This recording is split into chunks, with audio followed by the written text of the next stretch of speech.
शिवप्रेमींसाठी आनंदाची बातमी। फ्रान्समध्ये छत्रपती शिवाजी महाराजांची बखर सापडलेली आहे। पुण्यातील संशोधक गुरुप्रसाद कानिटकर आणि मनोज दाणी यांना ही बखर सापडलेली आहे। नॅशनल लायब्ररी ऑफ फ्रान्समध्ये इतिहास संशोधनासाठी लागणारी काही जुनी कागदपत्र आणि पुस्तकं चाळत असताना या दोघांना छत्रपती शिवाजी महाराजांची जुनी अप्रकाशित बखर सापडलेली आहे। या संदर्भात पुण्यातल्या संशोधकांशी संवाद साधलाय आमच्या प्रतिनिधी शिवानी पांढरे यांनी।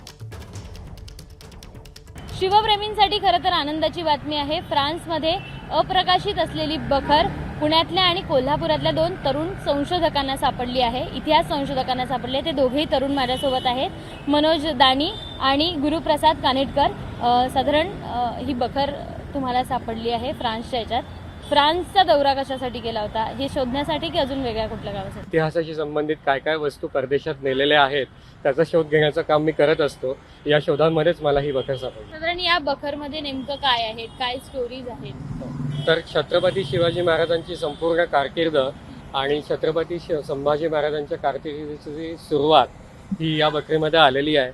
आणि महाराजांविषयी असंख्य तपशील म्हणजे बारीक गोष्टी ज्या आहेत, सामान्य माणसाला ज्याची कुतूहल असतं जाण्याचं, अशा अनेक गोष्टी याच्यात आहेत। बखरी तुम्ही बखर बघितली आहे, त्याची वैशिष्ट्य नेमकी काय काय वाटतं? आतापर्यंत अनेक बखरी तुम्ही बघितल्या? आतापर्यंत आपल्याकडे अनेक बखरी आहेत। मुळात बखर म्हणजे काय हे आपण एका वाक्यात समजून घेऊ। बखर म्हणजे कागदपत्रात आलेला इतिहास नाही, बखर म्हणजे मुळात एखाद्या महापुरुषाचं असलेलं चरित्र। तर गोष्ट अशी आहे की दत्ताजी त्रिमल वाकनीस नावाचे शिवाजी महाराजांच्या अष्टप्रधानातले एक प्रधान होते। त्यांनी एक जी बखर प्रकाशित केली आहे किंवा त्यांनी जी एक बखर तयार करून घेतली त्याचं नाव आहे 91 कलमी बखर।